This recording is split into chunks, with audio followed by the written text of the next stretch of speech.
আলাম ইয়াজিদকা ইয়াতীমান ফাআওয়া।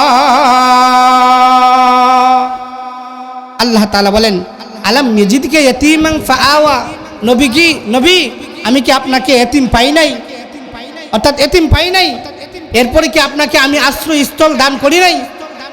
অর্থাৎ বলেন নবী আলাইহিস সালাতু ওয়াস সালাম এতিম ছিলেন কি ছিলেন না? জন্মের 6 মাস আগে কে মারা গেছে? বাবা মারা গেছে। জন্মের 6 বছর পরে মা মারা গেছে। এরপরে দায়িত্ব দিয়েছেন আল্লাহ তাআলার অনুগ্রহে দায়িত্ব নিছেন তার দাদা আবু তালেব। আবু তালেব 8 বছর বয়স যখন নবী আলাইহিস সালাতু ওয়াস সালামের, তখন আবু তালেব মারা গেছেন। 8 বছর বয়স থেকে নবুয়ত পাওয়ার আগ পর্যন্ত তার দায়িত্ব নিলেন তার এরকম ভাবে আরেক দাদা, তার নাম কি? Abdul Muttalib. মুহতারাম হাজিরিন, আল্লাহ রাসূল বলেন নবী আমার আপনাকে তো আমি এতিম পাইছি, আপনার বাবা ছিল না, জন্মের 6 মাস আগে বাবা মারা গেছে, 6 বছর বয়সে মা মারা গেছে, 8 বছর বয়সে আরেকজন যে নিয়েছিল দায়িত্ব উনিও মারা গেছে। 8 বছর থেকে নিয়ে নবুয়ত পাওয়ার আগ পর্যন্ত আমি আল্লাহ তাআলা আপনার উপর নবুয়তি দেওয়ার আগ পর্যন্ত আপনার দায়িত্ব আরেকজনের উপর দিয়া আমি কি আপনার আশ্রয়স্থল বানায় দেই নাই? এটা নিয়ামতের কথা বলতেছেন। এরপরে আল্লাহ তাআলা বলেন ওয়াজাদাকা দাল্লান ফাহাদা। আল্লাহ তাআলা বলেন নবী আমার আপনাকে তো আমি দল্লান, অর্থাৎ আপনাকে আমি এরকম ভাবে জ্ঞানহীন পাইছিলাম, শরীয়তের জ্ঞান ছিল না। আমি আল্লাহ রাব্বুল আলামিন আপনার উপর নবুয়ত দিয়া আপনাকে আমি কি করছি? জ্ঞানী বানাইছি। আপনাকে কি বানাইছি? আমি জ্ঞানী বানাইছি, অর্থাৎ আপনাকে আমি নবুয়ত দান করছি। বলেন সুবহানাল্লাহ। এজন্য আল্লাহ তাআলা বলেন ওয়াজাদাকা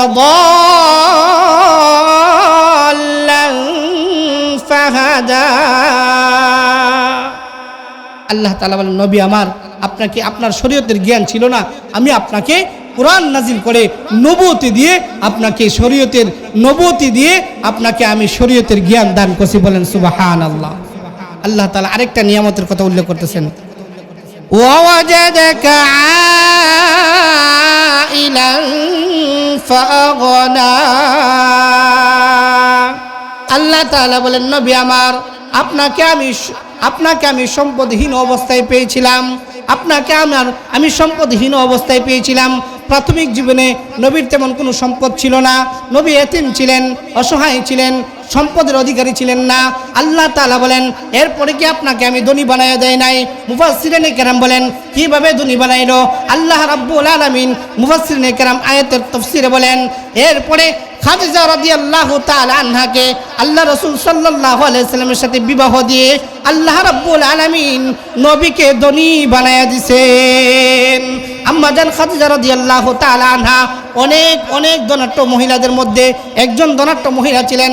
আল্লাহ রাসূল সাল্লাল্লাহু আলাইহি সাল্লামের সাথে যখন বিবাহ বন্ধনে আবদ্ধ হইল, আম্মা জান খাদিজা রাদিয়াল্লাহু তাআলা আনহা সমস্ত মাল আইনা রাসূল সাল্লাল্লাহু আলাইহি সাল্লামের সামনে হাজির করলেন।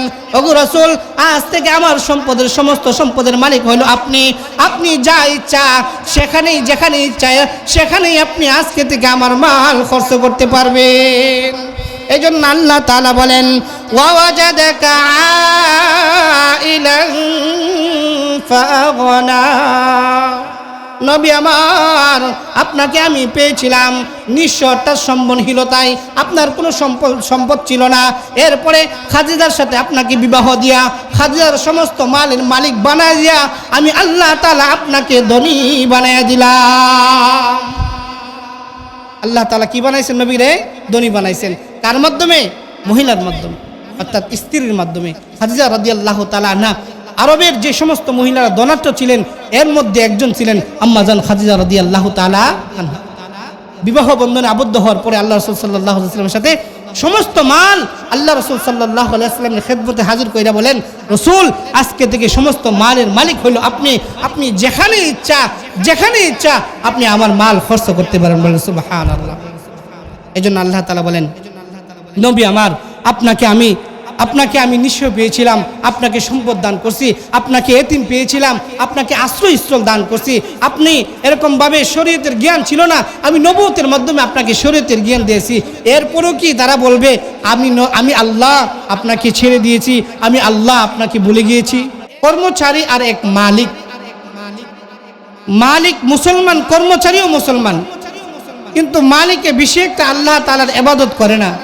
কর্মচারী আবার পাক্কা আল্লাহ তাআলার পাক্কা গোলাম, আল্লাহ তাআলার পেয়ারা গোলাম। একদিন ওই মালিক এবং ওই গোলাম তারা বাজার করতে রওনা দিছে। তো বাজারের ব্যাগ গোলামের কাছে দিছে। মালিক এবং গোলাম রওনা দিছে, কর্মচারী রওনা দিছে। মাঝ পথে যাই আসর আজান দিছে। তো আজান যখন গোলামের কানে আসছে, তো গোলাম বলেন, মালিক আমাকে একটু ছুটি দেন, আমি আল্লাহ তাআলার হুকুম সারে আসি। আপনি এর ফাঁকি দিয়ে আপনি বাজারও যান, আমি নামাজ পড়ে আসতেছি, অথবা আপনি এখানে দাঁড়ান, অপেক্ষা করেন, না আর না হয় আমার সাথে মসজিদে নেন, মসজিদে লন, নামাজ পড়ে। তো মালিকে বলেন, আমি এখন যাব না, তুই যা নামাজ পড়। ছুটি দিয়ে দিছে নামাজের জন্য। গোলামে মসজিদে গেছেন, উজু বানাইছেন, আসরের নামাজ পড়ছেন, তসবিহ তাহলিল কইরা বাইরে হয়েছেন। মালিক এবং গোলাম দুইজনই বাজারে গেছেন, বাজার করছেন। বাজারে ব্যাগ ভর্তি, যাওয়ার সময় ব্যাগ ছিল না, আসার সময় বাজারে ব্যাগ ভর্তি, সদাই করে ব্যাগ ভর্তি হয়েছে। আসার সময় আবার ঠিক মাঝপথে আজান দিছে। তখন গোলাম মালিককে বলতেছে, মালিক এখন তো মাগরিবের আজান দিয়ে দিছে, আমাকে আপনি অনুমতি দেন, আমি নামাজ পড়ে আসি।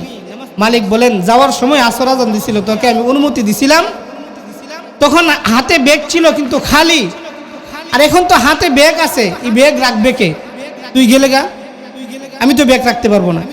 তাহলে যদি আপনি ব্যাগ রাখতে না পারেন, তাহলে মসজিদের বারিন্দা অথবা সিঁড়ির কাছে আমি থুয়ে দেই, আপনি ওইখানে দেখেন, অপেক্ষা করেন, আমি নামাজ পড়ে আসতেছি। তো গোলামি মসজিদে ঢুকছে, উজু টুজু করে নামাজ পড়তেন। উনি মাগরিবের 3 রাকাত নামাজ পড়ছে, সুন্নত পড়ছে। আবার মাগরিবের পরে কি নামাজ না আছে, আওয়াবিন নামাজ পড়ার জন্য সে দাঁড়াইছে। এই ফাঁকি দিয়ে মসজিদের মুসল্লি সব বেরিয়ে গেছে।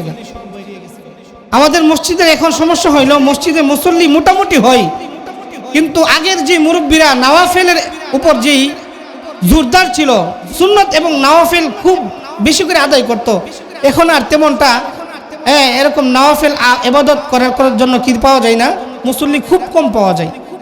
কোনো মুসল্লি একবার মসজিদ একবারে খালি হয়ে যায়। যাই হোক, তো ওই গোলামে নামাজ পড়ছে, আওয়াবিন নামাজ পড়ছে। নামাজ পড়ার পরে সে তসবিহ তাহলিল কইরা দোয়া ধরছে, আল্লাহ তাআলার কাছে কান্নাকাটি করতেছে। আর ওই দিকটা ওই মালিক সিঁড়ির কাছে দাঁড়ায় ব্যাগ পাহারা দিয়ে খুব রাগ উঠছে। সব মসজিদের মুসল্লি যারা ছিল সবাই চলে গেছে, কিন্তু আমার গোলাম সে বাইরই না, আজকে সে বাইর হোক, তাকে আমি ধমকাবো, অর্থাৎ তাকে শাসন করব। সে আস্তে ধীরে মোনাজাত টোনাজাত কইরা মসজিদ থেকে বাইর হয়েছে। বাইর হওয়ার পরে তাকে মালিকে কর্কশ ভাষায় খুব মেজাজ গরম করে মালিকে তাকে জিজ্ঞাসা করছে যে সব মুসল্লি বাইর হয়ে গেছে, তারাও তো নামাজ পড়ছে, তুইও নামাজ পড়ছস, তো তোরে কোন জিনিসে মসজিদে আটকায় রয়েছে? মালিক বলে কি, বলবো কি? মালিক বলে, মালিক আপনি শুনে রাখেন, যে আল্লাহ রাব্বুল আলামিন বাজারের ব্যাগ দিয়ে আপনাকে সিঁড়ির কাছে দাঁড়ায় করায় রাখে, ওই আল্লাহ রাব্বুল আলামিন মসজিদে আমাকে রহমতের চাদর দিয়া ডাইখা রাখে। আল্লাহ রাব্বুল আলামিন আমাকে মসজিদ থেকে বাহির হইতে দেই নাই, অর্থাৎ যেই আল্লাহ আপনাকে মসজিদে ঢুকতে দেই নাই, ওই আল্লাহ রাব্বুল আলামিন পুনরায় আমাকে মসজিদ থেকে বাহির করতে দেই নাই, অর্থাৎ আল্লাহ তাআলা আমাকে তার রহমতের চাদর দিয়া ডাইখা রাখছেন। বলেন সুবহানাল্লাহ। এই জন্য নিজের ইচ্ছা করলেই নেক আমল করা যায় না, যদি আল্লাহ তাআলার তরফ থেকে রহমত না থাকে, আল্লাহ তাআলার তরফ থেকে বান্দার প্রতি দয়া না থাকে। এই জন্য এখানে যে আমরা আসছি, আল্লাহ তাআলার রহমতে না নিজের শক্তিতে, আল্লাহ তাআলার রহমতে, আল্লাহ তাআলার অনুগ্রহে। মুহতারাম হাজিরিন, কথা লম্ব করতে চাই না, সময়ের জন্য কতটুকু জানিও না। যাই হোক, আপনাদের সামনে আমি সূরাতুদ দুহা তেলাওয়াত করছি, অর্থাৎ 30 নম্বর পারার সূরা। এই সূরার মধ্যে 11টা আয়াত আছে, 40টা শব্দ আছে এবং 102টা হরফ আছে, অক্ষর আছে। আল্লাহ তাআলা এই সূরা দুহার মধ্যে আমার আপনার পয়গম্বর নবী আরবি মুহাম্মদ রাসূলুল্লাহ সাল্লাল্লাহু আলাইহি ওয়াসাল্লামের কিছু সান্ত্বনা দিয়েছেন, কিছু উপদেশ দিয়েছেন এবং নবীর কিছু শান মান বর্ণনা করছেন। বলেন সুবহানাল্লাহ। মুহতারাম হাজরিন, তবে এই সূরাটা নাজিল হওয়ার ক্ষেত্রে আল্লাহ তাআলা যে জিবরাইল আলাইহিস সালামের মাধ্যমে এই সূরাটা আল্লাহ রাসূল সাল্লাল্লাহু আলাইহি সাল্লামের উপর নাজিল করছেন, এটার একটা পরিপ্রেক্ষি আছে, এটার একটা ঘটনা আছে, এটার একটা মূল একটা ঘটনা আছে। এই ঘটনার পরিপ্রেক্ষিতে আল্লাহ তাআলা এই সূরাতুদ দুহা আল্লাহ রাসূল সাল্লাল্লাহু আলাইহি ওয়াসাল্লামের উপর নাজিল করেছেন। বলেন সুবহানাল্লাহ। এটাকে বলা হয় শানে নুজুল। তাফসীরের কিতাবে লেখেন, আল্লাহ রাসূল সাল্লাল্লাহু আলাইহি ওয়াসাল্লাম একদিন অসুস্থ হয়ে গেছেন। অসুস্থতার দরুন শেষ রাত্রে তাহাজ্জুদ নামাজ পড়তে তিনি উঠতে পারতেন না, অসুস্থতার দরুন। তো এরই মাঝে কিছু মানুষ লক্ষ্য করছে যে আল্লাহ রাসূল 2-3 দিন ধরে তাহাজ্জুদ নামাজের জন্য ওঠেন না, অথচ এর আগে প্রতিদিনই সে তাহাজ্জুদ নামাজ পড়তেন। আজকে এই 2-3 দিন সে দেখা যায় তাহাজ্জুদের নামাজের জন্য ওঠে না। মনে হয় মক্কার কুরাইশরা, মক্কার কাফেররা, মুশরিকরা, মূর্তি পূজকরা তারা ধারণা করতেছে মনে হয় মুহাম্মদের কাছে যে শয়তানটা আসতো জিবরাইল, সে এখন আর আসে না। মুহাম্মদের আল্লাহ মুহাম্মদকে পরিত্যাগ করছে, অর্থাৎ ছাইরা দিছে। বলেন নাউজুবিল্লাহ। কোন মুফাসসিরিনে কেরাম বলেন এই কথাটা একজন মহিলা বলছে, যার নাম হলো এক মহিলা বলছে।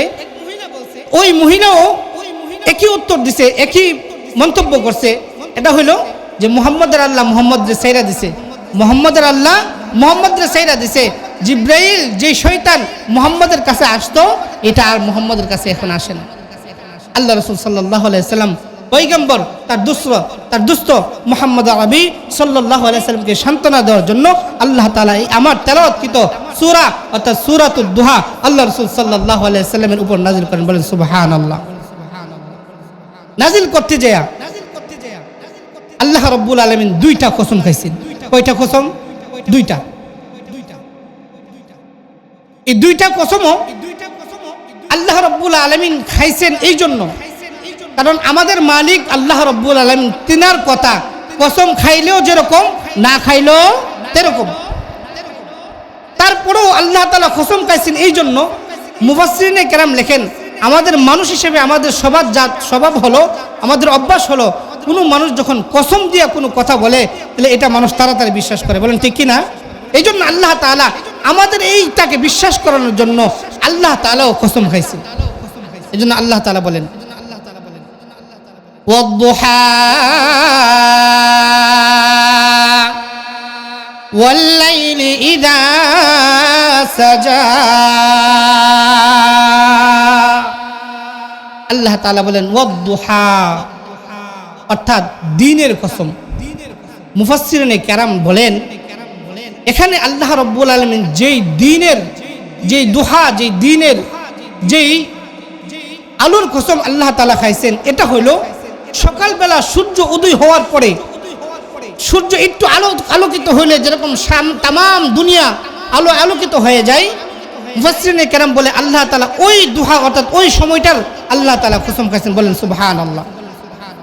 কোন মুফাসসিরিনে কেরাম বলেন না, আল্লাহ তাআলা দিনের কসমই খাইছেন। এরপরে আল্লাহ তাআলা বলেন ওয়াল-লাইলি ইযা সাজা। আল্লাহ তাআলা বলেন ওয়াল-লাইলি ইযা সাজা, ওই রাত্রের কসম যেই রাত্র গভীর হয়, গভীর রাত্রের কসম খায় আল্লাহ তাআলা বলেন। তাহলে আগে বলছিলাম আল্লাহ তাআলা কসম খাইছেন কয়টা? 2টা। একটা হইল দিনের কসম, একটা হইল রাত্রের অন্ধকারের কসম। বলেন সুবহানাল্লাহ। আল্লাহ তাআলা এরপরে বলেন মা ওয়াদ্দাকা রাব্বুকা ওয়া মা ক্বালা। আল্লাহ রাব্বুল আলামিন বলেন দোস্ত আমার, হাবিব আমার, মক্কার কুরাইশরা, মক্কার কাফের বেঈমানরা আপনাকে বলে আপনাকে আমি ছেড়ে দিছি, আপনাকে আমি ভুলে গেছি। নবী আমার, আপনি টেনশন করবেন না, আপনি এরকমভাবে টেনশন করবেন না, মনোক্ষুণ্ণ নেবেন না, অর্থাৎ মনোকষ্ট নেবেন না। আল্লাহ তাআলা বলেন মা ওয়াদ্দাকা রাব্বুকা ওয়া মা ক্বালা। আল্লাহ রাব্বুল আলামিন বলেন আপনার প্রভু আপনাকে ছাড়েনও নাই, আপনাকে ভুলেনও নাই। বলেন সুবহানাল্লাহ। এই জন্য আল্লাহ তাআলা বলেন ওয়াদ-দুহা ওয়াল্লাইলি ইযা সাজা মা ওয়াদ্দাআকা রাব্বুকা ওয়া মা ক্বালা।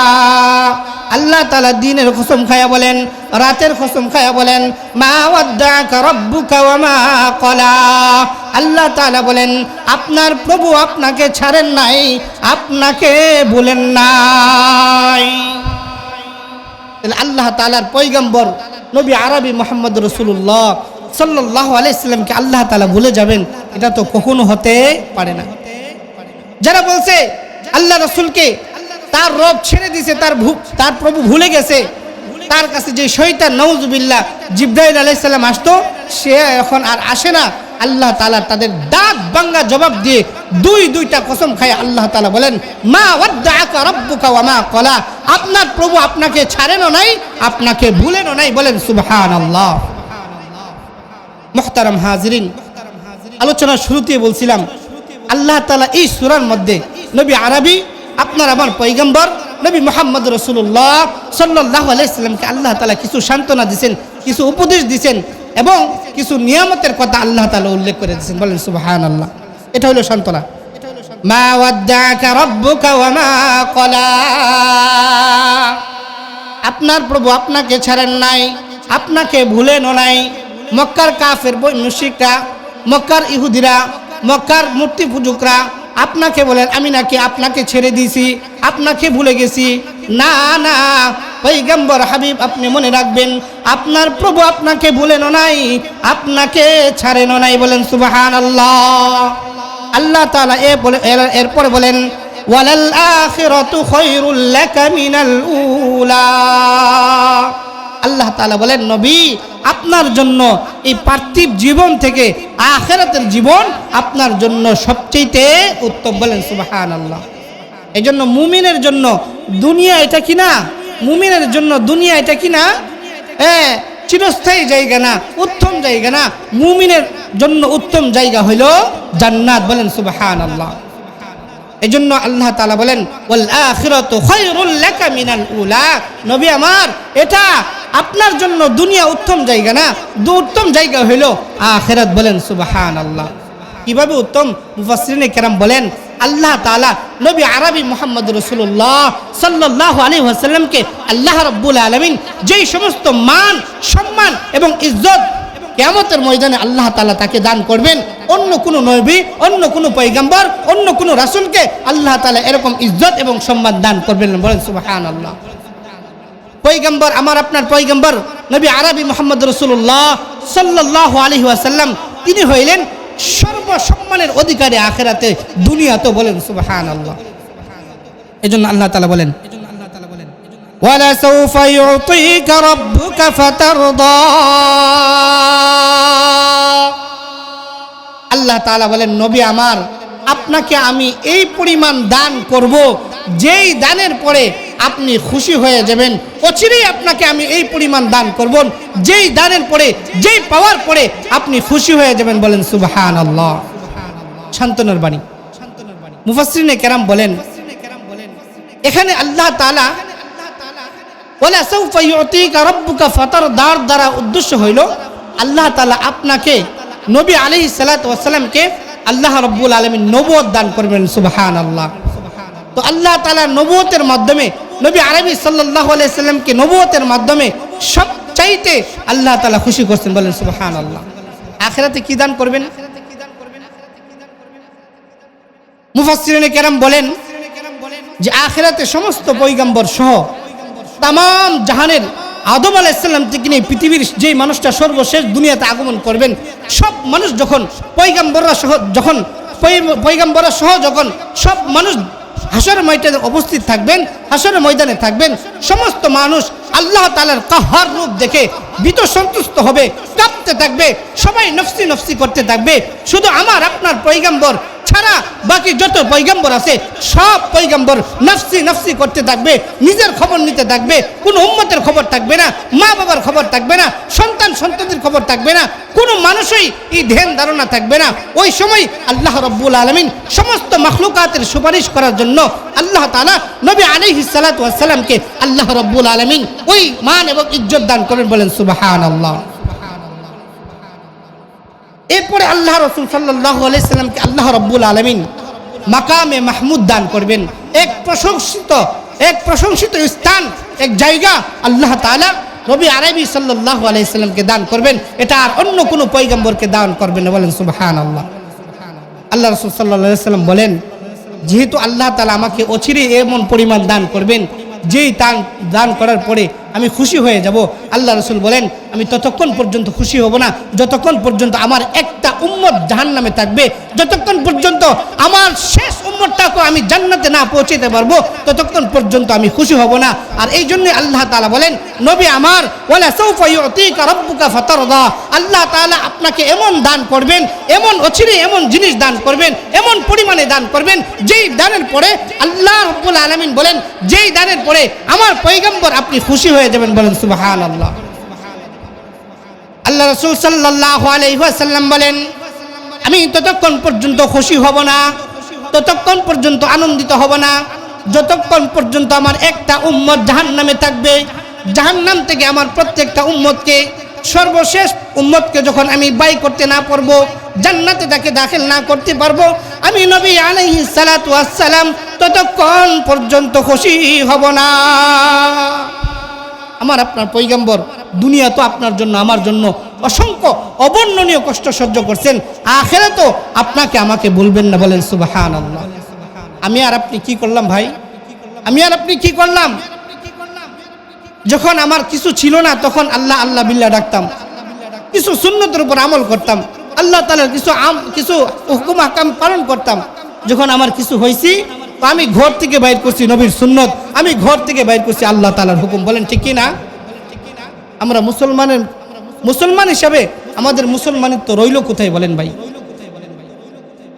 যে নবী উহুদের ময়দানে দান্দার মুবারক শহীদ করছেন, তায়েফের ময়দানে রক্তাক্ত হয়েছেন, বেহুশ হয়ে গেছেন, এরকম ভাবে তিনাকে পাথর মারতে মারতে বেহুশ করা হয়েছে, আবারও তিনাকে দাঁড় করা হয়েছে, আবার বেহুশ করা হয়েছে, এরকম ভাবে তিনবার তাকে তায়েফের ময়দানে পাথর মাইরা রক্তাক্ত কইরা অজ্ঞান অবস্থায় তিনবার কি করছেন? ফালায় রাখছে।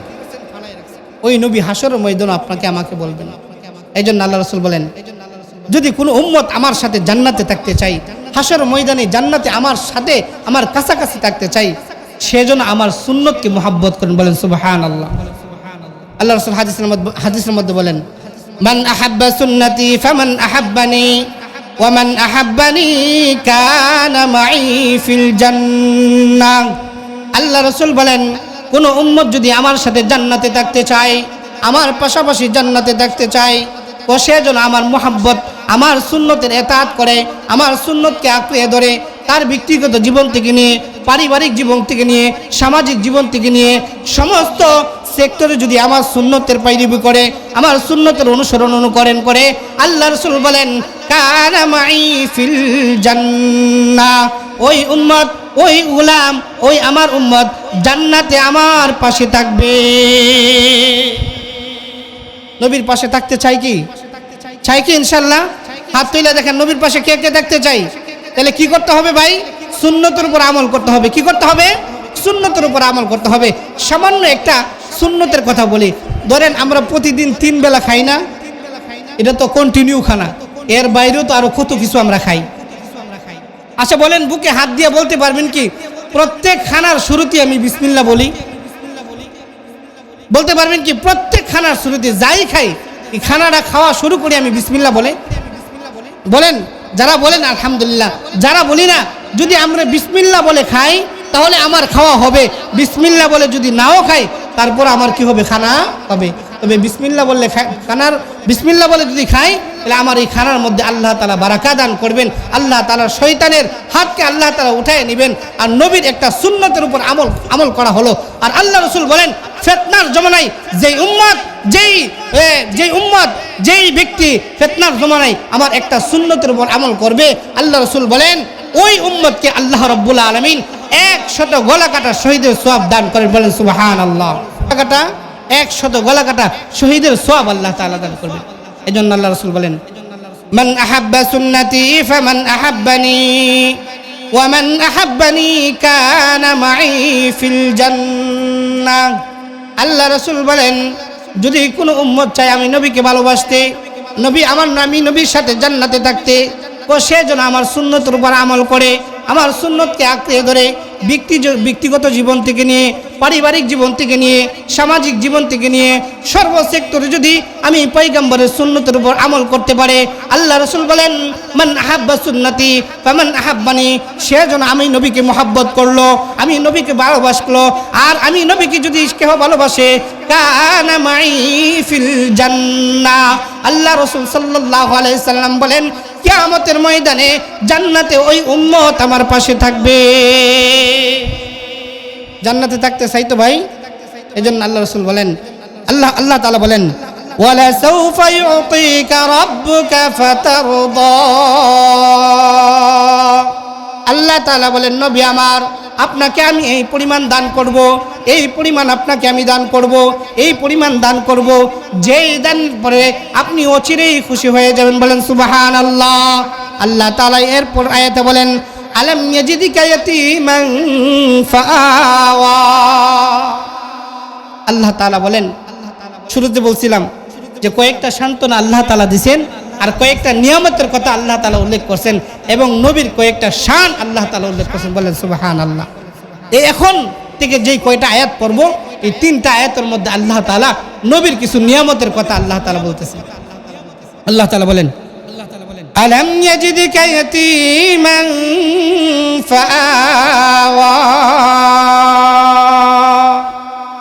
আল্লাহ তাআলা বলেন আলাম ইয়াজিদিকা ইয়াতীমান ফাআওয়া, নবী আমি কি আপনাকে এতিম পাই নাই, অর্থাৎ এতিম পাই নাই, এরপরে কি আপনাকে আমি আশ্রয়স্থল দান করি নাই? অর্থাৎ বলেন নবী আলাইহিস সালাতু ওয়াস সালাম এতিম ছিলেন কি ছিলেন না? জন্মের 6 মাস আগে কে মারা গেছে? বাবা মারা গেছে। জন্মের 6 বছর পরে মা মারা গেছে। এরপরে দায়িত্ব দিয়েছেন আল্লাহ তাআলার অনুগ্রহে দায়িত্ব নিয়েছেন তার দাদা আবু তালেব। 8 বছর বয়স যখন নবী আলাইহিস সালাতু ওয়াস সালামের, তখন আবু তালেব মারা গেছেন। 8 বছর বয়স থেকে নবুয়ত পাওয়ার আগ পর্যন্ত তার দায়িত্ব নিলেন তার এরকম ভাবে আরেক দাদা, তার নাম কি? Abdul Muttalib. মুহতারাম হাজিরিন, আল্লাহ রাসূল বলেন নবী আমার, আপনাকে তো আমি এতিম পাইছি, আপনার বাবা ছিল না, জন্মের 6 মাস আগে বাবা মারা গেছে, 6 বছর বয়সে মা মারা গেছে, 8 বছর বয়সে আরেকজন যে নিয়েছিল দায়িত্ব উনিও মারা গেছে।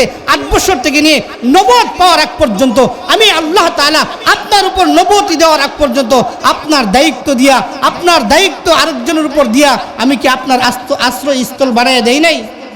এটা নিয়ামতের কথা বলতেছেন। এরপরে আল্লাহ তাআলা বলেন ووجدك ضالا فهدى। আল্লাহ তাআলা বলেন নবী আমার, আপনাকে তো আমি দল্লান, অর্থাৎ আপনাকে আমি এরকম ভাবে জ্ঞানহীন পাইছিলাম, শরীয়তের জ্ঞান ছিল না। আমি আল্লাহ রাব্বুল আলামিন আপনার উপর নবুয়ত দিয়া আপনাকে আমি কি করছি? জ্ঞানী বানাইছি। আপনাকে কি বানাইছি? আমি জ্ঞানী বানাইছি, অর্থাৎ আপনাকে আমি নবুয়ত দান করছি। বলেন সুবহানাল্লাহ। এজন্য আল্লাহ তাআলা বলেন ওয়াজাদাকা দাল্লান ফাহাদা। আল্লাহ তাআলা বলেন নবী আমার, আপনাকে আপনার শরীয়তের জ্ঞান ছিল না, আমি আপনাকে কোরআন নাজিল করে নবুয়তি দিয়ে আপনাকে আমি শরীয়তের জ্ঞান দান করছি। বলেন সুবহানাল্লাহ। আল্লাহ তাআলা আরেকটা নিয়ামতের কথা উল্লেখ করতেছেন ওয়াজাদাকা আইলান ফাগনা। আল্লাহ তাআলা বলেন নবী আমার, আপনাকে আমি সম্পদহীন অবস্থায় পেয়েছিলাম, আমি সম্পদহীন অবস্থায় পেয়েছিলাম। প্রাথমিক জীবনে নবীর তেমন কোনো সম্পদ ছিল না, নবী এতিম ছিলেন, অসহায় ছিলেন, সম্পদের অধিকারী ছিলেন না। আল্লাহ তাআলা বলেন এরপরে কি আপনাকে আমি ধনী বানায়া দেয় নাই? মুফাসসিরিনে কেরাম বলেন কিভাবে ধনী বানাইলো? আল্লাহ রাব্বুল আলামিন মুফাসসিরিনে কেরাম আয়াতের তাফসীরে বলেন এরপরে খাদিজা রাদিয়াল্লাহু তাআলা আনহাকে আল্লাহ রাসূল সাল্লাল্লাহু আলাইহি সাল্লামের সাথে বিবাহ দিয়ে আল্লাহ রাব্বুল আলামিন নবীকে ধনী বানায়া দিয়েছেন। আম্মা জান খাদিজা রাদিয়াল্লাহু তাআলা আনহা অনেক অনেক ধনাঢ্য মহিলাদের মধ্যে একজন ধনাঢ্য মহিলা ছিলেন। আল্লাহ রাসূল সাল্লাল্লাহু আলাইহি সাল্লামের সাথে যখন বিবাহ বন্ধনে আবদ্ধ হইল, আম্মা জান খাদিজা রাদিয়াল্লাহু তাআলা আনহা সমস্ত মাল আইনা রাসূল সাল্লাল্লাহু আলাইহি সাল্লামের সামনে হাজির করলেন। ওগো রাসূল, আজ থেকে আমার সম্পদের সমস্ত সম্পদের মালিক হইল আপনি। আপনি যা ইচ্ছা সেখানেই, যেখানে ইচ্ছা সেখানেই আপনি আজকে থেকে আমার মাল খরচ করতে পারবেন। এই জন্য আল্লাহ তাআলা বলেন, ওয়াওয়াজাদাকা আইলান ফাগনা। নবী আমার, আপনাকে আমি পেয়েছিলাম নিঃস্বতার সম্বলহীনতায়, আপনার কোনো সম্পদ ছিল না। এরপরে খাদিজার সাথে আপনাকে বিবাহ দিয়া, খাদিজার সমস্ত মালের মালিক বানায় দিয়া আমি আল্লাহ তাআলা আপনাকে ধনী বানায় দিলাম। আল্লাহ তাআলা কি বানাইছেন? নবীরে ধনী বানাইছেন। কার মাধ্যমে? মহিলার মাধ্যমে, অর্থাৎ স্ত্রীর মাধ্যমে। খাদিজা রাদিয়াল্লাহু তাআলা আনহা আরবের যে সমস্ত মহিলারা ধনাঢ্য ছিলেন এর মধ্যে একজন ছিলেন আম্মা জান খাদিজা রাদিয়াল্লাহু তাআলা আনহা। বিবাহ বন্ধনে আবদ্ধ হওয়ার পরে আল্লাহ রাসূল সাল্লাল্লাহু আলাইহি ওয়াসাল্লামের সাথে সমস্ত মাল আল্লাহ রাসূল সাল্লাল্লাহু আলাইহি ওয়াসাল্লামের খেদমতে হাজির কইরা বলেন, রাসূল আজকে থেকে সমস্ত মালের মালিক হলো আপনি। আপনি যেখানে ইচ্ছা আপনি আমার মাল খরচ করতে পারেন। বলেন সুবহানাল্লাহ। এজন্য আল্লাহ তাআলা বলেন, নবী আমার, আপনাকে আমি নিঃস্ব পেয়েছিলাম, আপনাকে সম্পদ দান করছি, আপনাকে এতিম পেয়েছিলাম, আপনাকে আশ্রয়স্থল দান করছি। আপনি এরকমভাবে শরীয়তের জ্ঞান ছিল না, আমি নবুয়তের মাধ্যমে আপনাকে শরীয়তের জ্ঞান দিয়েছি। এরপরও কি তারা বলবে আমি আল্লাহ আপনাকে ছেড়ে দিয়েছি, আমি আল্লাহ আপনাকে ভুলে গিয়েছি? আল্লাহ তাআলা এরপরে 3টা উপদেশ করতেছেন। বলেন সুবহানাল্লাহ। 3টা উপদেশ নিজের আমলে আনবো তো ইনশাআল্লাহ? বলেন ইনশাআল্লাহ। আল্লাহ তাআলা এরপর আয়াতে বলেন, ফাআম্মাল ইয়াতীমা ফালা তাকহার। আল্লাহ রাব্বুল আলামিন বলেন, নবী আমার, 3টা উপদেশ আপনাকে করতেছি। এক নাম্বার উপদেশ হলো ফাআম্মাল ইয়াতীমা ফালা তাকহার। 1 নাম্বার উপদেশ হলো আপনি কখনো এতিমদের আশ্রয়, এতিমদেরকে ধমক দিবেন না। মুফাসসিরিনে কেরাম বলেন, ধমক দেওয়ার অর্থ হইল যারা এতিম তাদের মাল সম্পদ অন্যরা বুক করে খায়। বলেন ঠিক কিনা? আরবে তখন প্রথা ছিল, ছোট থাকতে যদি বাবা মারা যাইতো তাহলে ওই ছোট সন্তানের যে সমস্ত মালের মালিক হইতো ওই মাল অন্যরা তার আত্মীয় স্বজনরা তার থেকে ছিনায় নিত। এই জন্য আল্লাহ রাব্বুল আলামিন বলেন, ফাআম্মাল ইয়াতীমা ফালা তাকহার। নবী আমার, আপনি কখনো এতিমকে ধমক দিবেন না, এতিমের মাল আপনি আত্মসাৎ করবেন না। অর্থাৎ আপনিও এতিম ছিলেন, আপনার মাল কেউ আত্মসাৎ করে নাই। আপনি এতিম ছিলেন, আপনাকে আমি আশ্রয়স্থল দান করছি। অতএব নবী আমার তরফ থেকে আপনার প্রতি উপদেশ হইল, আপনার প্রতি নসিহা হইল, ফাআম্মাল ইয়াতীমা ফালা তাকহার। আপনি কখনো কোনো এতিমকে ধমক দিবেন না। ভাই আমার, আজকে সমাজে অনেক মানুষ দেখা যায় ছোট থাকতে মা মারা গেছে অথবা ছোট থাকতে বাবা মারা গেছে, বাতিজা আছে, ছোট বাতিজা, তাদের মাল সম্পদ কাকারা দখল করে খায়। বড় হওয়ার পরও তাদেরকে এই মালের মালিক বানাতে চায় না। মনে রাখবেন, কেহ যদি এতিমের মাল আত্মসাৎ করে থাকে, কেহ যদি এতিমের 1 পয়সা আত্মসাৎ করে থাকে, কিয়ামতের ময়দানে তার প্রত্যেকটা পাই টু পাই হিসাব আল্লাহ তাআলার কাছে দিয়ে তারপরে লড়তে হবে। বলেন নাউজুবিল্লাহ। অতএব আমরা যে সমস্ত আমাদের অধীনে যদি এতিম থাকে, এতিমের মাল এতিমকে বুঝাইয়া দেওয়া, এতিমের মালের সম্পর্কে ভয় করা, এতিমের মাল আত্মসাৎ না করা। আল্লাহ রাব্বুল আলামিন নবী পয়গম্বর আপনার আবার নবী মুহাম্মদুর রাসূলুল্লাহ সাল্লাল্লাহু আলাইহি ওয়াসাল্লামকে আল্লাহ তাআলা বলেন, ফাআম্মাল ইয়াতীমা ফালা তাকহার। নবী আমার, আপনি কখনো এতিমদেরকে ধমকি দিবেন না, এতিমের মাল আত্মসাৎ করবেন না। অতএব আপনি এতিম ছিলেন, আপনাকে আমি আশ্রয়স্থল দান করছি। আপনি কখনো আপনার জীবনে কোনো এতিমকে ধমক দিবেন না। এই জন্য আল্লাহ রাসূল সাল্লাল্লাহু আলাইহি ওয়াসাল্লাম খুব এতিমদেরকে খুব মহব্বত করতেন, ভালোবাসতেন। আল্লাহ রাসূল সাল্লাল্লাহু আলাইহি ওয়াসাল্লাম হাদিসের মধ্যে বলেন, কোনো উম্মত যদি কোনো এতিমের মাথায় হাত বুলাইয়া দেয় মহব্বতে, হাতের নিচে যতগুলা চুল থাকে প্রত্যেকটা চুলের বিনিময়ে আল্লাহ তাআলা এতিমের মাথায় হাত বুলার বদলতে আল্লাহ তাআলা তার আমল নামায় এক একটা নেকি দান করবেন। সুবহানাল্লাহ। এই জন্য এতিমের সাথে আমরা সৎ ব্যবহার করব, এতিমের মাল কখনো কি করব না, আত্মসাৎ করব না। এতিমের মাল কেন? কাহারও মাল আত্মসাৎ করার কাহারও কোনো কি নাই, ক্ষমতা নাই। কেউ যদি কারো মাল কিঞ্চিত পরিমাণ আত্মসাৎ করে থাকে, কিয়ামতের ময়দানে ওই মাল ঘাড়ে নিয়ে সে দাঁড়াইবে, আর ওই মালের মালিক যে তাকে তার হক আদায় করা না পর্যন্ত সে হাসরের মাঠ থেকে এক কিঞ্চিত পরিমাণ লড়তে পারবে। এই জন্য ভাই, অন্যের মাল মারা থেকে, এতিমের মাল মারা থেকে নিজেরা কি থাকবো? হেফাজত থাকবো ইনশাআল্লাহ। জুড়ে বলেন ইনশাআল্লাহ। আল্লাহ তাআলা আমাদেরকে আমল করার তৌফিক দান করেন, বলেন আমিন। আল্লাহ তাআলা দ্বিতীয় নসিহত করতেছেন, ওয়া আম্মাস সাইলা ফালা তানহার। আল্লাহ তাআলা বলেন, নবী আমার, কোনো সায়েল যদি, কোনো ভিক্ষুক যদি, কোনো অভাবী যদি আপনার কাছে কোনো সাহায্য চাই, কোনো কেউ যদি আপনার কাছে কোনো চাই, তাহলে আপনি তাদেরকে ফিরিয়ে দিবেন না, তাদের সাথে দুর্ব্যবহার করবেন না, তাদেরকে হয়তো দিয়ে দিবেন, নাই তো তাদেরকে সান্ত্বনার বাণী শোনায় দিবেন। কারণ আপনিও গরিব ছিলেন, আমি আপনাকে খাদিজার মাধ্যমে ধনী বানিয়ে দিছি। এজন্য আল্লাহ তাআলা বলেন, ওয়া আম্মাস সাইলা ফালা তানহার। নবী আমার, কেউ যদি আপনার কাছে কোনো গরিব মানুষ ভিক্ষুক যদি কোনো কিছু আপনার কাছে চাই, তাহলে আপনি কাউকে এরকমভাবে ফিরিয়ে দিবেন না, ধমকি দিবেন না, তাদের সাথে কঠোরতা অবলম্বন করবেন না, তাদের সাথে সদয় হবেন। যদি দেন তাকে দিয়ে দিবেন, আর যদি না দেন তাকে সান্ত্বনার বাণী শুনাইয়ে দিবেন। আমাদের জন্য এটা কর্তব্য। অনেক সময় আমরা অনেক কাজে ব্যস্ত থাকি, মাঝে মধ্যে অনেক ভিক্ষুক খাইয়া বলেন, ভাই আল্লাহর রাস্তায় 10টা টাকা দেন, বলেন কিনা? অনেক সময় নিজের মেজাজটা যদি খারাপ রাখি, তাকে ধমকি দিয়ে সরাই দেই, ভাই সরো, তুমি কি আর কি আইবার সময় পাইলে না? তোমাদের আর কোনো সময় নেই আসার, এখন ব্যবসার সময়, এখন আসছো তুমি, একটু পরে এসো না। এরকম ভাবে না, বলতে হবে ভাই আপনি একটু পরে আসেন, অথবা তাকে দিয়ে দেন কিছু। এই জন্য হাদিসে আছে, কেউ যদি আল্লাহর রাস্তায় কার কাছে সিংহাসন, স্বর্ণের সিংহাসনে বসে যদি কারো কাছ থেকে আল্লাহর রাস্তায় তাকে, আল্লাহর রাস্তায় কিছু চাই, আল্লাহ রাসূল বলেন, যদি পারলে তাকে কিছু দিয়ে দাও, ফিরিয়ে দিও না।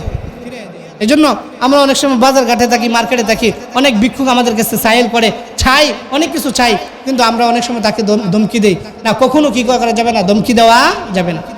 দিব ইনশাল্লাহ? দিব না, কখনো ধমকি দিব না। যদি পারি তাকে 1-2 টাকা 10 টাকা দিয়ে দিব, আর যদি না পারি তাহলে তাকে সান্ত্বনার বাণী শোনাইয়া দিব, ভাই আজকে না, আগামীকালকে দিব না, অথবা এখন না ভাই, আপনি 10 মিনিট পরে আসেন। হ্যাঁ, আল্লাহ তাআলা আমাদেরকে আমল করার তৌফিক দান করবেন, আমিন। আল্লাহ তাআলা বলেন, ওয়া আম্মা বিনি'মাতি রাব্বিকা ফাহাদ্দিস। আল্লাহ রাব্বুল আলামিন বলেন, নবী আমার, আপনাকে যে সমস্ত নিয়ামত দান করছি, এই সমস্ত নিয়ামত মানুষের মধ্যে বর্ণনা করেন। মুফাসসিরিনে কেরাম বলেন, এখানে নিয়ামতের দ্বারা উদ্দেশ্য হইল আল্লাহ তাআলার কাছে, আল্লাহ তাআলার পক্ষ থেকে নবী আলাইহিস সালাতু ওয়াস সালামের উপরে যে সমস্ত নিয়ামত দান করছে, নবুয়ত দান করছে, রিসালাত দান করছে, আল্লাহ তাআলার তরফ থেকে হুকুম হাকাম দান করছেন, ওই সমস্ত হুকুম হাকাম আপনি মানুষের মধ্যে বর্ণনা করেন। শুধু আমাদের নবীকে আল্লাহ তাআলা নিয়ামত দান করেছেন এরকম না, আমাদেরকেও আল্লাহ তাআলা নিয়ামত দান করছেন। বলেন দান করেন নাই? বলেন আল্লাহ তাআলা আমাদেরকে নিয়ামত দান করেন না করেন নাই? করেছে, অনেক নিয়ামত দান করেছে। কি পরিমাণ নিয়ামত দান করেছে আল্লাহ তাআলা কোরআনের মধ্যে বলেন, কুল লাউ কানাল বাহরু মিদাদান লিকালিমাতি রাব্বি লানাফিদাল বাহরু ক্বাবলা আন তানফাদা কালিমাতু রাব্বি। আল্লাহ তাআলা বলেন, যে পরিমাণ নিয়ামত আমি বান্দাদেরকে দান করছি, কোনো বান্দা আমার নিয়ামতের শুকরিয়া আদায় করতে পারবে না। শুকরিয়া আদায় করবে তো দূরের কথা, আমার নিয়ামত যদি সে লিখতে শুরু করে লেখার ক্ষেত্রে যদি সে সারা পৃথিবীর গাছপালা দিয়ে যদি সে কলম বানায়, সারা পৃথিবীর গাছপালার পাতা দিয়ে যদি সে খাতা বানায়, সারা পৃথিবীর যত পানি আছে সব পানি দ্বারা যদি কলম বানায়, ওই খাতা এবং কলম এবং কালি দিয়ে যদি লিখতে শুরু করে, তামাম পৃথিবীর সাগরের পানি দ্বারা যদি কালি বানায়া লিখতে শুরু করে আমার নিয়ামত, আমার বান্দার উপরে কি পরিমাণ নিয়ামত দান করছি। আল্লাহ তাআলা বলেন, তার হায়াত ফুরাইয়া যাবে। আমি যেই সমস্ত নিয়ামত আমার বান্দার উপর দান করছি, আমার ওই নিয়ামত সে কখনো লেখে শেষ করতে পারবে না। বলেন না সুবহানাল্লাহ। আল্লাহ তাআলা আমাদেরকে কি নিয়ামত দান করছেন ভাই? আল্লাহ তাআলা আমাদেরকে কি নিয়ামত দান করছেন, একটু উদাহরণ দিয়ে বলেন। আচ্ছা বলেন, মার গর্ভে যে সময় জন্ম নিয়েছিলাম আমরা, গর্ভে থেকে যখন দুনিয়াতে আগমন করছি, আমাদের হাত ছিল না? ভাই কথা বলেন, হাত ছিল না? ছিল। আমাদের জবান ছিল না? ছিল। আমাদের চোখ ছিল, আমাদের হাত ছিল, আমাদের দিমাগ ছিল। কিন্তু বলেন যে তখন কি আমার এই প্রতিটা প্রত্যেক অঙ্গের কোনো কার্যকারিতা ছিল না? চোখের কোনো কার্যকারিতা ছিল না। কোনটা ফুল আর কোনটা আগুন এটা আমি চিনতে পারতাম না। আমার হাতের কোনো কার্যকারিতা ছিল না, শক্ত জিনিস আমি ধরতে পারতাম না, কোনো জিনিস উঠাইতে পারতাম না। আমার পা ছিল কিন্তু কি ছিল না? আমার হাঁটার শক্তি ছিল না, আমার কোথাও যাওয়ার শক্তি ছিল না। আমার মুখ ছিল, জবান ছিল, কিন্তু আমি কোনো জিনিস বলতে পারতাম না। আমার মেধা ছিল, কিন্তু আমি ভালো মন্দ তারতম্য করতে পারতাম না। এই সমস্ত নিয়ামতের পরিবর্তন ঘটায়া আল্লাহ তাআলা আস্তে আস্তে আস্তে আস্তে ফেরেশতার মাধ্যমে, মার দুধের মাধ্যমে, আত্মীয় স্বজনের আদর স্নেহের মাধ্যমে আমাকে যে আল্লাহ তাআলা এই সমস্ত অঙ্গ প্রত্যঙ্গের আমাকে আল্লাহ রাব্বুল আলামিন কার্যকারিতা দান করছেন, এটা কি আল্লাহ তাআলার তরফ থেকে নিয়ামত কি নিয়ামত না? নিয়ামত। তাহলে বলেন, একটা চোখের মূল্য, দুইটা চোখের মূল্য, দুইটা হাতের মূল্য, দুইটা পায়ের মূল্য তাম পৃথিবীর কেউ দিতে পারবে? এই জন্য আল্লাহ তাআলা বলেন যে সমস্ত দুনিয়ার কালি, সাগরের পানি যদি কালি হয়, সমস্ত দুনিয়ার গাছপালা যদি কলম হয়, সমস্ত দুনিয়ার গাছপাতা যদি পাতা হয় অর্থাৎ খাতা হয়, ওই কালি কলম খাতা ব্যবহার করে যদি কোনো বান্দা আমার নিয়ামত লিখতে চায়, শুকরিয়া আদায় তো দূরের কথা, সে আমার কোনোদিন আমার নিয়ামত লেখে শেষ করতে পারবে না। সুবহানাল্লাহ। এজন্য আল্লাহ তাআলা বলেন ওয়া আম্মা বিনি'মাতি রাব্বিকা ফাহাদ্দিস। আল্লাহ তাআলা বলেন, নবী আমার, আপনাকে যে সমস্ত নিয়ামত দান করছি, এই সমস্ত নিয়ামত আমার বান্দাদের মধ্যে আপনি বর্ণনা করেন, আমার বান্দাদের মধ্যে আপনি বর্ণনা করতে থাকেন, এই সমস্ত নিয়ামত বর্ণনা করতে থাকেন। এই জন্য আল্লাহ রাসূল সাল্লাল্লাহু আলাইহি সাল্লাম হাদিসের মধ্যে বলেন, কোনো মানুষকে যে পরিমাণ নিয়ামত আল্লাহ তাআলা দান করছেন, প্রত্যেকটা নিয়ামতের জন্য আমার শরীরের মধ্যে 360টা জোড়া আছে। কয়টা জোড়া? 360টা জোড়া আছে। হাদিসের মধ্যে আল্লাহ রাসূল বলেন, প্রত্যেক মানুষের জন্য কর্তব্য হলো প্রত্যেকটা জোড়ার জন্য আলাদা আলাদা সদকা করা।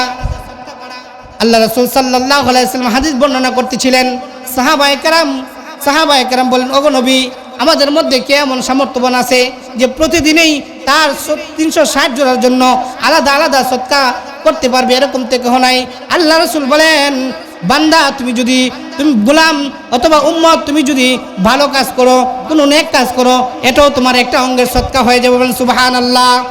আল্লাহ রাসূল সাল্লাল্লাহু আলাইহি সাল্লাম বলেন, তুমি যদি সুবহানাল্লাহ বলো তবে একটা সদকা হয়ে যাবে, তুমি যদি আলহামদুলিল্লাহ বলো আরেকটা সদকা হয়ে যাবে, তুমি যদি লা ইলাহা ইল্লাল্লাহ বলো আরেকটা সদকা হয়ে যাবে, তুমি অপর মুসলমান ভাইয়ের সাথে হাসি মুখে কথা বলো আরেকটা সদকা হয়ে যাবে, তুমি যদি রাস্তা থেকে কোনো মুসলমান ভাই চলার জন্য কষ্টদায়ক জিনিস যদি পড়ে থাকে, ওই কষ্টদায়ক জিনিস যদি তুমি সরিয়ে দাও, আল্লাহ রাসূল সাল্লাল্লাহু আলাইহি সাল্লাম বলেন, ওটাও তোমার একটা অঙ্গের জন্য সদকা হবে। বলেন সুবহানাল্লাহ।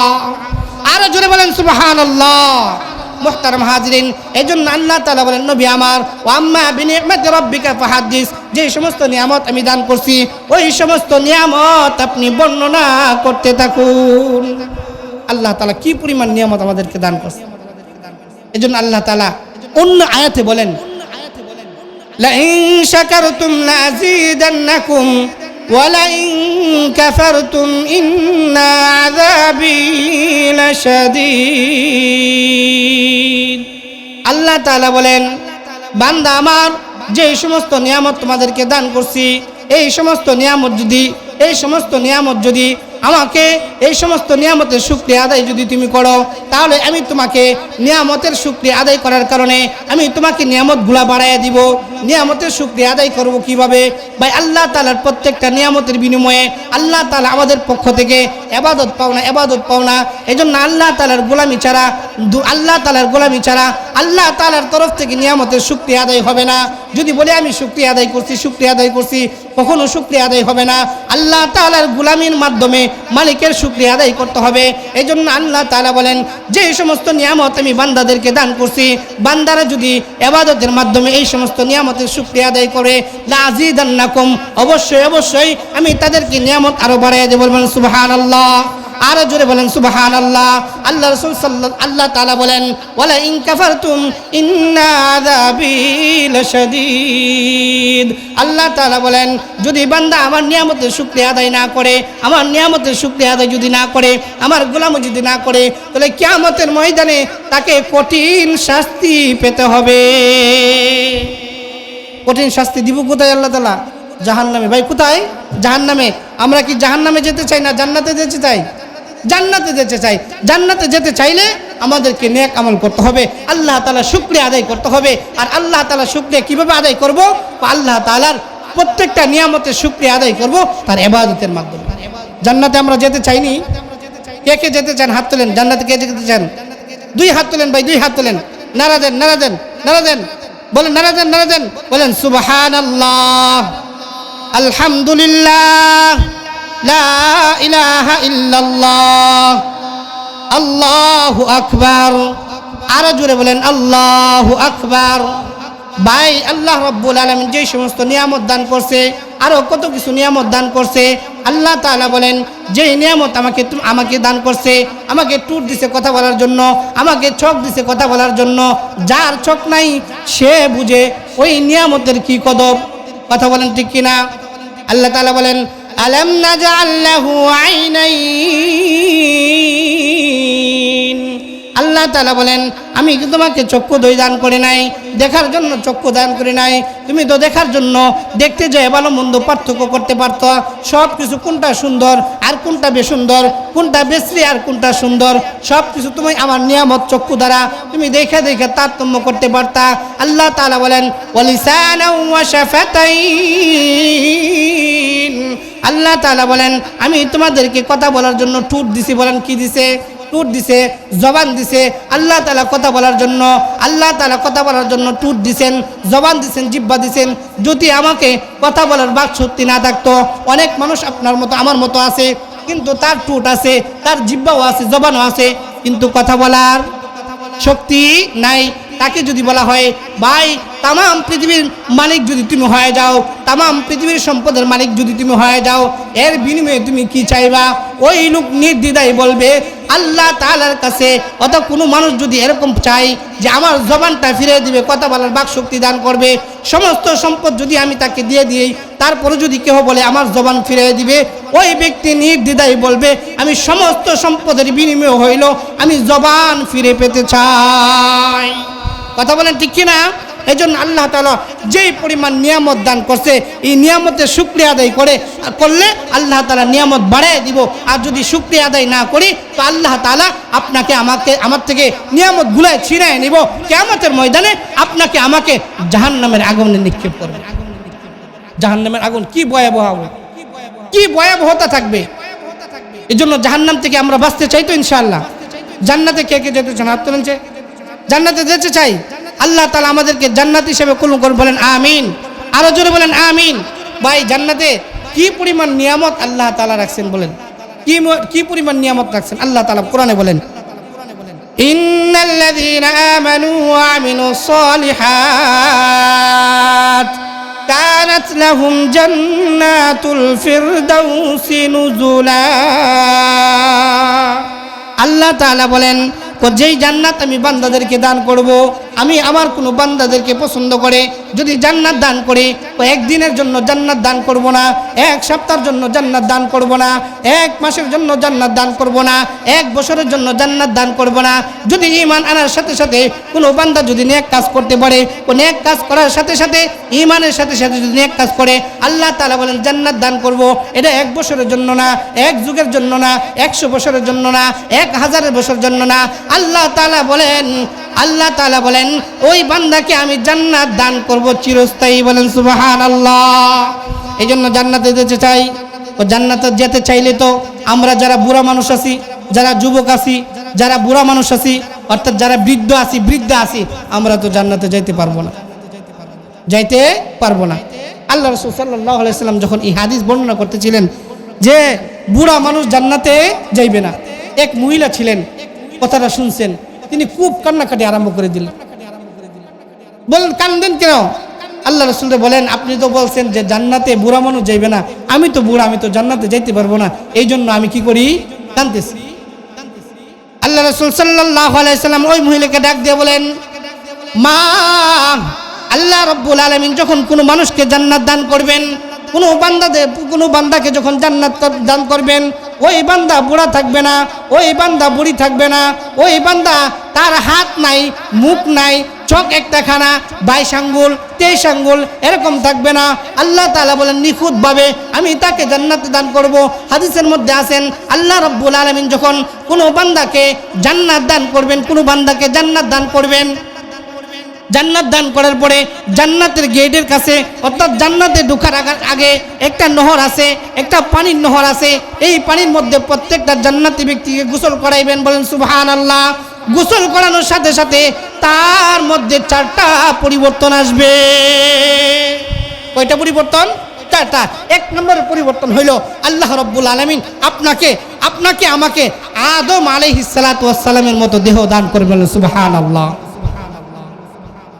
1 নম্বর পরিবর্তন হইল ওই জান্নাতের গেটের কাছে যেই নহর থাকবে ওই নহরের মধ্যে গোসল করলে, গোসল করানোর পরে আর 1 নম্বর পরিবর্তন যেটা হবে এটা হইল আমাকে আপনাকে, আমরা হাতে 3 হাত হোক আর 2 হাত হোক আর 2.5 ইঞ্চি হোক আর 36 ইঞ্চি হোক আর যে যত বড়ই হোক না কেন, ওই ব্যক্তিকে আল্লাহ তাআলা গোসল করানোর সাথে সাথে প্রত্যেক জান্নাতীকে আল্লাহ তাআলা আদম আলাইহিস সালাতু ওয়াস সালামের মতো দেহ দান করবেন, বলেন সুবহানাল্লাহ। 2 নম্বর যেই পরিবর্তন আল্লাহ তাআলা জান্নাতি দেহের মধ্যে ঘটাইবেন এটা হইল আল্লাহ তাআলা ইউসুফ আলাইহিস সালাতু ওয়াস সালামের মতো সৌন্দর্য দান করবেন, সুবহানাল্লাহ। ইউসুফ আলাইহিস সালাম কিরকম সুন্দর ছিলেন? অনেক সুন্দর, অনেক। কিরকম সুন্দর ছিলেন? যে ইউসুফের সৌন্দর্য দেখা মিশর মহিলারা কি করছে? হাত কাটছে। আর আমার আপনার নবী পয়গম্বর মুহাম্মদ রাসূলুল্লাহ সাল্লাল্লাহু আলাইহি সাল্লাম কি পরিমাণ সৌন্দর্য ছিলেন। আমার আপনার নবীর আম্মা জান আয়েশা বলেন ইউসুফের সৌন্দর্য দেখা মিশরের মহিলারা হাত কাটছে, তার সৌন্দর্যে মুগ্ধ হইয়া হাত কেটে নিছে, বলতে পারে না। ওই সময় মিশরের মহিলা যদি আমার আপনার নবী আরবি মুহাম্মদ রাসূলুল্লাহ সাল্লাল্লাহু আলাইহি সাল্লামের নূরানি চেহারা দেখতেন, তাহলে ওই সমস্ত মহিলা শুধু হাত না, তারা কলিজা পর্যন্ত কাইটা লাইতেন, তারপরও টের পাইতেন না, বলেন সুবহানাল্লাহ। রাসূল সাল্লাল্লাহু আলাইহি সাল্লাম বলেন কোনো মানুষকে যখন জান্নাত দান করা হবে 2 নম্বর পরিবর্তন ঘটাইবেন। 2 নম্বর পরিবর্তন হইল তাকে আল্লাহ রাব্বুল আলামিন তাকে ইউসুফ আলাইহিস সালামের মতো সৌন্দর্য দান করবেন, সুবহানাল্লাহ। সৌন্দর্য কে না হইতে চাই? সৌন্দর্য হওয়ার জন্য কত কিছু আমরা ইউজ করি, ফেয়ার অ্যান্ড লাভলি, এরকমভাবে তিব্বস্ন, আরও যত কিছু আছে আধুনিক যুগে সব সৌন্দর্য বৃদ্ধি করার জন্য সুন্দর মানুষও ব্যবহার করে, কালো মানুষও ব্যবহার করে। আল্লাহ রসুল বলেন উম্মত শুনে রাখো, আল্লাহ তাআলা যেন তোমাকে জান্নাত দান করবে। জান্নাতে যাওয়ার আগে তোমাকে যেই নহরে গোসল করাইবে, ওই নহরে গোসল করানোর সাথে সাথে আল্লাহ তাআলা তোমাকে ইউসুফ আলাইহিস সালামের মতো সৌন্দর্য দান করবে। 2 নম্বর সৌন্দর্য আল্লাহ তাআলা 2 নম্বর যেই পরিবর্তন ঘটাইবেন এটা হলো আল্লাহ তাআলা ইউসুফ আলাইহিস সালামের মতো আপনাকে আমাকে সুন্দর দান করবেন। সুন্দর হতে চাইলে কি করতে হবে? নেক আমল। কি করতে হবে? নেক আমল। তাহলে আল্লাহ তাআলা জান্নাতে এমন সৌন্দর্য দান করবেন ইউসুফ আলাইহিস সালামের মতো সৌন্দর্য। 3 নম্বর পরিবর্তন যেটা ঘটাইবে দাউদ আলাইহিস সালামের মতো আল্লাহ তাআলা কণ্ঠ দান করবেন। যে দাউদের কণ্ঠ শুই না আকাশের অনন্ত পাখিরা তার সুললিত কণ্ঠের কিতাব তার তেলাওয়াত শোনার জন্য বসে যেতেন, বলেন সুবহানাল্লাহ। 4 নম্বর পরিবর্তন যেটা ঘটাইবেন আল্লাহ রাসূল সাল্লাল্লাহু আলাইহি সাল্লাম বলেন জান্নাতের নহরে তাকে গোসল করানোর সাথে সাথে আল্লাহ রাব্বুল আলামিন তার মধ্যে 4 নম্বর পরিবর্তন ঘটাইবেন। এটা হলো আমার আপনার নবী মুহাম্মদ রাসূলুল্লাহ সাল্লাল্লাহু আলাইহি সাল্লামের মতো চরিত্র দান করবেন। এই জন্য আল্লাহ তাআলা আপনাকে আমাকে জান্নাত দিলে বৃদ্ধ বানিয়ে দিবেন না, অর্থাৎ আল্লাহ রাব্বুল আলামিন জওয়ান বানিয়ে দিবেন। আদম আলাইহিস সালামের মতো দেহ দান করবেন, ইউসুফ আলাইহিস সালামের মতো সৌন্দর্য দান করবেন। এবং আল্লাহ রাসূল সাল্লাল্লাহু আলাইহি সাল্লাম বলেন তাকে দাউদ আলাইহিস সালামের মতো কণ্ঠ দান করবেন। আল্লাহ তাআলা তাকে রাসূল আকরাম সাল্লাল্লাহু আলাইহি সাল্লামের মতো চরিত্র দান করবেন। এই জন্য জান্নাতে যেতে চাই তো ইনশাআল্লাহ। যেতে গেলে কি করতে হবে? ইন্নাল্লাযীনা আমানু ওয়া আমিলুস সালিহাত কানাত লাহুম জান্নাতুল ফিরদাউসি নুজুলা। আল্লাহ তাআলা বলেন যদি ঈমান আনার পরে সাথে সাথে নেক আমল করে তো আল্লাহ তাআলা তাকে জান্নাত দান করবেন, আবাদ পর্যন্ত তাকে জান্নাতের মালিক বানিয়ে দেবেন, সুবহানাল্লাহ।